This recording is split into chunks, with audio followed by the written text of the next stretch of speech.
Hello there, beautiful people. Welcome back to my channel.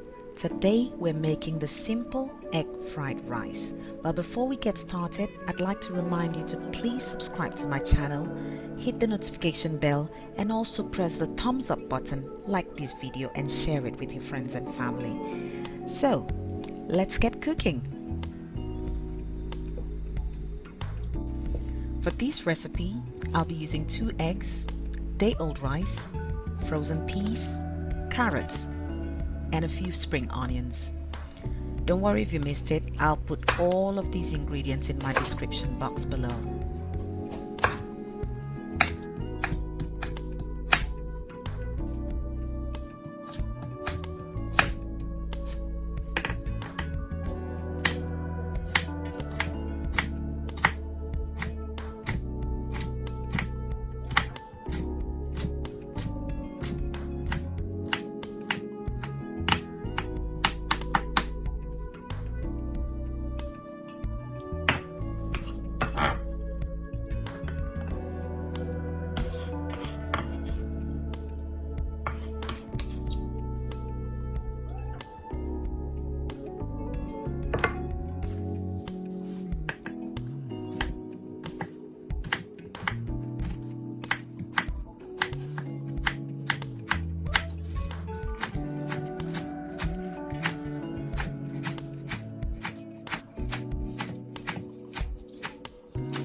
Now my egg fried rice is sizzling hot and ready to serve.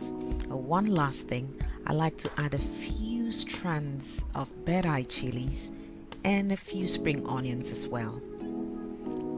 Thank you all so much for stopping by today and for cooking along with me. I hope you can try this recipe. Don't forget to click the like button, share this video, and also subscribe to my channel. I'll see you again next Friday. Goodbye.